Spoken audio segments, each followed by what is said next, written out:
What's up, guys? Subzeric here, back for another VOD review. Today, we are VOD reviewing the new Rank 1 player, Project PBE, and it's YBY1. My god, this guy's at almost 1,000 BLP, 940. If you check out his meta TFT match history, I mean, he doesn't have an 8th in, like 20 games, but only 3 bot 4s in his last 20, that 85% top 4 rate.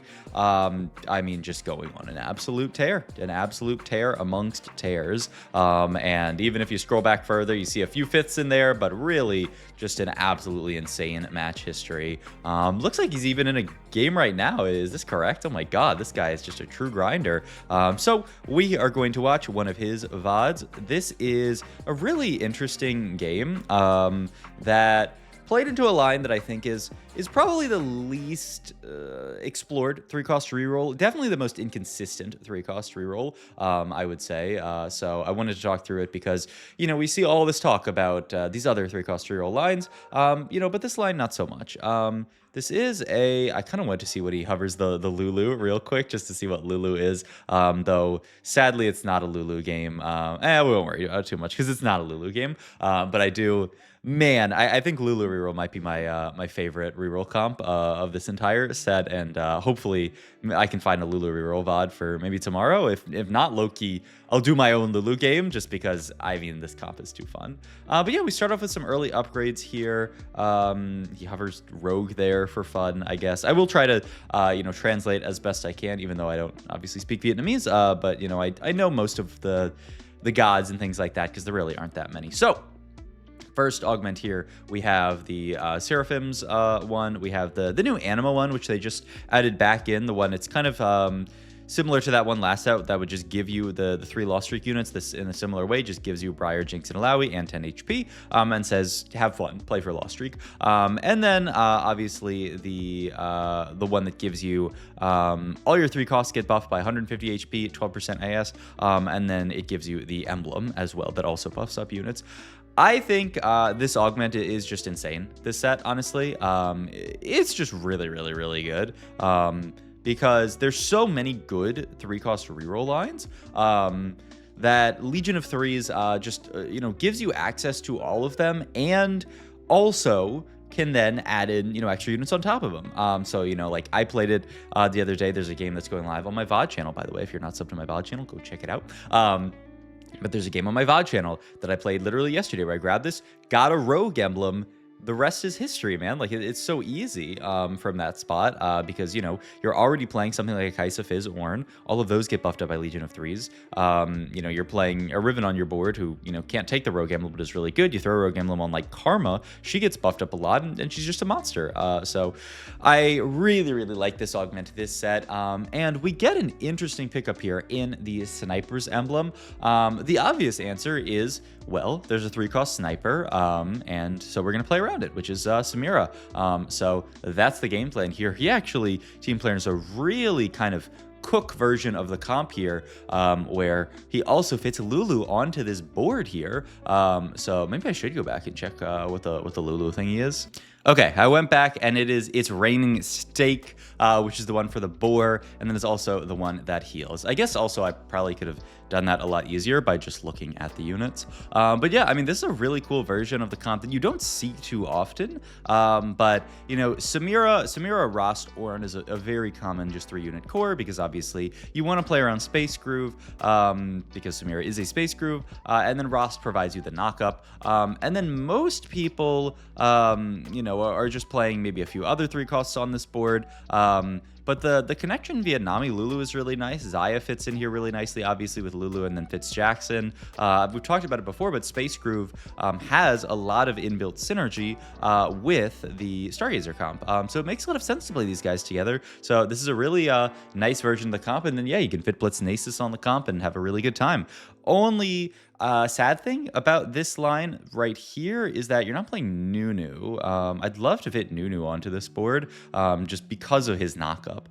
He knocks up so many units, and proccing that knockup for Samir is really valuable. But one thing that I think a lot of people have realized is that, you know, the knockup portion of Samir's ability is really not that huge of a of her damage. You know, you don't really 100% need to be, you know, knocking up the entire board to make use of the ability. Oh my god. And then we get Varus, all 3 cost shop. I mean, the only downside is this does have a glove in it, or yeah, the other side has a glove and this side has a rod in it. I would still be very tempted to take all 3 costs here, but he is looking at the glove here, and yeah, he does take the all 3 cost shop. I mean, it's just so much a sort of like effective econ for you here if you hit anything relevant. He actually hits a pretty bad shop here, but does still pick up the Ornn here, which is still pretty nice, but it is actually honestly pretty low roll to not see any of the other 3 costs that you're excited about in this spot here. But yeah, the spot looking pretty nice. His name's YBY1, so he is win streaking. We have a 3 streak here,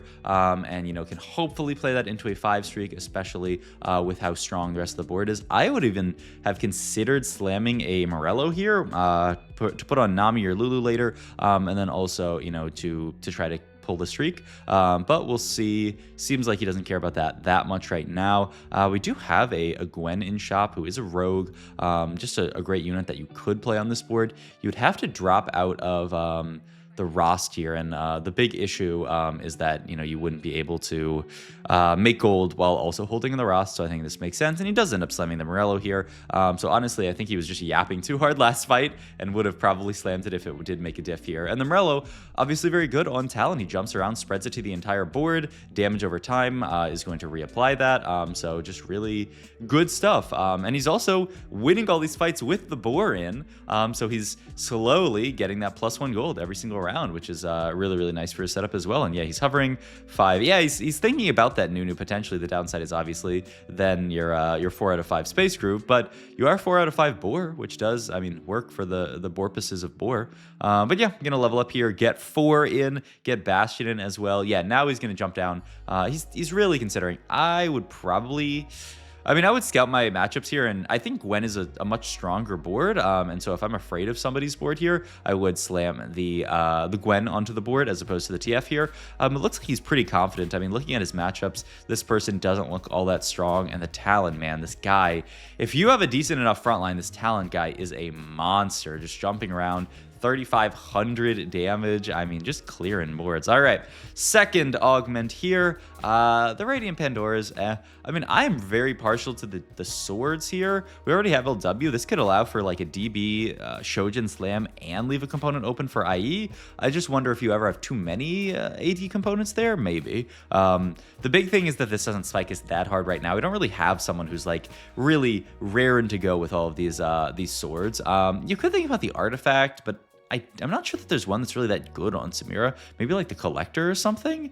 Maybe you could take a tank item. Not really sure. But yeah, that's the main problem with the swords. Is that, you know, like, who's going to take all these swords? There isn't actually anyone right now, unless you like high roll a Samira this round. He is going to take it though, and he does high roll the Samira this round, so all is forgiven. And we can just make a GSDB actually, and then the LW goes here. So he's not going to make the Shojin here, or he is actually going to make. Okay, so he's going to make everything here. The reason I was not thinking of making the Shojin, or all of this really, is because I wanted to leave the IE open, but you know what? I should have known better. YBY1, he does not care that much about, you know, slamming and making an item, you know, not open anymore. He would much rather just get all these items slammed, keep his win streak, and, you know, the IE, if we find it later, great. If we don't find it later, I mean, not the end of the world. And now we have, you know, 6 damage items really slammed at this point. These items can sit onto the Samira and do a great job, and then, you know, the Shojin Morello can end up onto the Nami, and she'll do a great job. So makes a lot of sense for our spot here, and this Talon can continue to do good work, honestly even better work now that he is the Shojin, so that he can jump around and cast more. And the Samira can honestly do double duty on this board. She will CC units with her ability, which will allow them to bleed longer for Talon, so it actually is a really nice synergy. Immediately takes the dupe here, does not even, I feel like, look at the other components here, but a dupe is just so much value on this board. This is why you do want to really consider, you know, when you are playing any kind of line in this game, you know, consider what gods you're going into. And YBY1, you know, when he went into this game, knew, okay, it is a Varus portal, so playing some kind of 3-cost reroll line from Legion of Threes is really, really good, because we, you know, obviously have access to these dupes, access to, you know, later you can get another dupe. Earlier, you know, we had the access to all the 3-cost shop.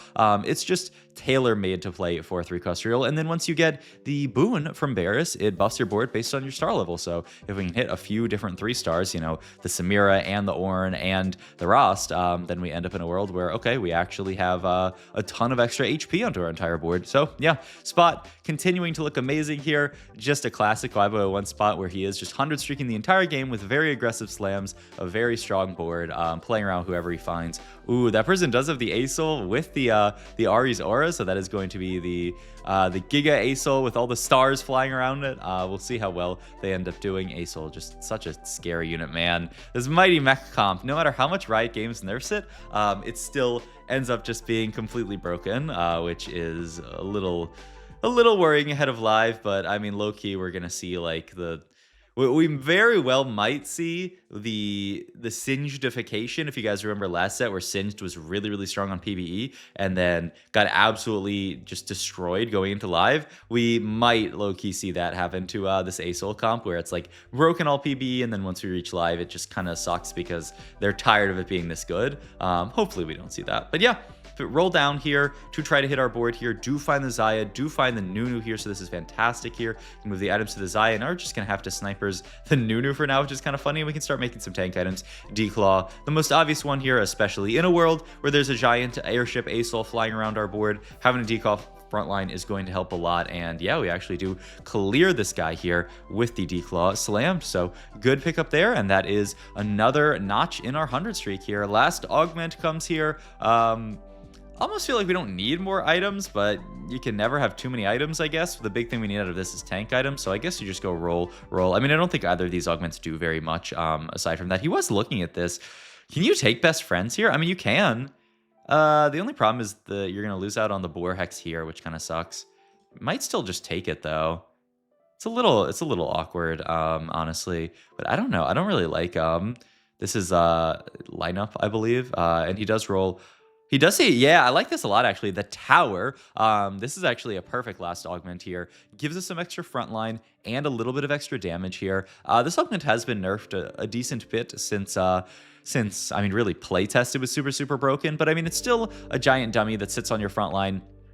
Gives you a little bit of extra frontline and a good bit of extra damage, which is, you know, everything we could ever want in this spot. We already have a lot of damage onto this Samira here. Once again, you know, we built essentially 6 damage items if you count the sniper emblem, and so we're kind of good in that department, and so it's pretty nice to then have this for some extra frontline to kind of just make that damage even go even further beyond here. And you know, with the Declaw, we can also look at, you know, finishing out some tank items going into not carousel, but carousel, essentially. But yeah, the board firing on all cylinders. Only kind of awkward thing is we do have this Lulu sitting on bench right now because we can't fit it all on the current board. You can't play Nunu and Lulu and everybody, all these Space Groove units. So we do finally lose our first fight there against a pretty beefy Rammus here. The 1% 5-cost odds is just the worst one ever. So I do imagine we're just going to take the BF here. The 1% 5-cost odds is just, it's probably the weakest offering in the entire game. I would be shocked if YBY1 took it here. Okay, and yeah, he does not take it. Just doesn't do anything. 1% 5-cost odds to, you know, help quantify it. I don't know if I've said this in one of my videos. I've definitely said it on stream. But 1% 5-cost odds essentially says every 20 shops you will see one more 5-cost. Is that good? No. No, it is not. He also is going to make double DB here onto the Samira here. So just going full damage Samira. The statistics tend to like, you know, stuff like crit and stuff like Shojin onto Samira here. But theoretically, damage is damage. If you build double DB, this means every cast, every, you know, passive proc of the knock-up ability part is going to do a lot of damage. So there's no... reason why you can't build something like this, and once again, it does just allow us to get all of our items slammed, be in this position where we have 89 HP going into stage 5 here, so even if we are going to get absolutely pwned here in this next stage, we are going to be totally fine with, you know, everybody else in the lobby who is, you know, pretty strong here, but just from an HP perspective, we're doing fine, and from a board strength perspective, we might actually even, oh, this was such a close fight against a Nova Emblem Graves there. These Nova Emblem abusers, man, that's another thing that I think is certainly on the nerf list. You want just tank item here. This looks pretty good. Protector's Vow, I guess would have to be, I mean, Protector's Vow into this guy Really, really good. We do have to skip a Lulu there, which is pretty tragic. And at this point, he's just going to completely give up on the Lulu. Well, as a Lulu enjoyer, I feel a little bit sad to see this, but it makes sense, right? He just can't go for everything here. Also, wow, I'm pretty surprised that he does opt to Val the Nunu here. I understand the idea is that Val Nunu is the same as Val Swain of last set, right? He is just one of these, caster CC tank units where anytime, he gets a cast, it can absolutely swing the fight. But still, you really don't want that on the roster. I don't know, pretty surprising to me. But okay, I mean, he's YBY1, so we cannot second guess him because he's just the beast. At this point, we're just sitting here. We've hit the Rost, and we're just waiting on the rest of the stuff here, especially after giving up on the Lulu here. So we are just going to peepo sit on this board for a little while, and hope to find whatever else we can to upgrade this board. But there's no need to do like this super deep roll down. This is a mistake that I've made myself a lot that I'm trying to fix, is in this spot being like, I'm 2 off Samira. I'm going to roll down to, 20 gold. And if I find a Samira, I'm going to roll down to 0. You don't need to. I mean, you look how strong our board is. This is a very close fight against a very strong, we won against a very strong Ace Almighty mech board. And we are at 81 HP, so why would we roll down here? The best course of action is to sit on this board for a few rounds, get up to 40 gold, 50 gold here, then slow roll for our Ornn and our Samira. After we hit those, then hopefully we're still sitting on at least 30 gold, maybe 40 gold, and then we can look at pushing levels for stuff like the Blitzcrank. So makes a lot of sense. Rotate into another Mighty Mech board. This is the guy who has the Ari's Aura, but we do beat this board as well. Man. Honestly, this is obviously an ideal spot to play this comp, because we do have the Sniper Emblem, the Legion of Threes, but it's looking kind of insane here. Doesn't want to take the Gargoyle here, so opts to take this, and now is going to be forced to take a Declaw, I guess, and go double Declaw here. I mean, I've seen worse, and it's just going to throw us onto Nunu. Yeah, no respect for this Ross guy, man. This Ross 3 just sitting on your board here, but he doesn't want to double Declaw him, so he's going to throw the Declaw onto the Nunu and just double tank them in this spot here, which is wild, but makes sense. Also, I guess I still have YBY1's stream on like 1%. I don't know. I keep getting like a tiny bit of audio from him, but I did just try to turn the volume down there. Top 4 are going to be locked in here before we even hit Samira 3 or Ornn 3, which is crazy here. Now we can slow roll a bit, do find the Jhin, who can be a very nice next in, and the Ornn 3, which is really, really nice here. And he's going to continue to roll down in this spot here, and does actually pick up the Xayah 2. So big upgrade there as well. Rotate into the Meeple board, which did surprisingly well this game. I feel like maybe this Meeple comp, it got nerfed pretty hard, but with the nerfs to everything else, is Meeple back? I mean, obviously this player trait treed into a Meeple +1, so a lot of good reasons for them to play it, but it's interesting, something we're thinking about. Are we going to win this game without hitting Samira 3 is the question now that I'm coming to, because we're 81 HP, still win streaking, just off the Samira 2. We have the Xayah 2, so it's not like we're really lacking damage on this board. We find another Rammus here, which we can just hold to kind of deny people. And he does, at the last moment there, pick up the Samira 3. Now can also level for the Jhin, this is why keeping all that extra econ was so important. And so now we are well and truly scaled up. A little sad that we don't have Darkstar on the board, but I mean, I'm splitting hairs at this point. I mean, that is a Radiant BT Nova Emblem Graves, so that is a pretty scary player, but I wonder if just Samira does too much damage and we have too much frontline at this point, and yeah, I think the answer is yes, so easy dub there, and we just have the Meeple player left to deal with here. Pick up random Shen on the roll down, but I don't think you actually want to drop out of anything on this board. Either of our Bastion, Stargazer, or Space Groove are both very important to play, and yeah, he's hovering over that Varus augment, which every 3-star unit gets a little bit more HP onto our entire board here, which is just absolutely out of control here. So last fight here, level 10 Meeple board, but I don't think it's even, close to enough to beat this board from YBY1. 81 HP, full streak to close the game. Just an absolute dominating performance on a comp that is, not seen that often. So hope you guys enjoyed this video. As always, if you did, please like, comment, and subscribe. Check out my Twitch for Medify. All my links down below, and I will see you guys in the next video. Thanks for watching, as always.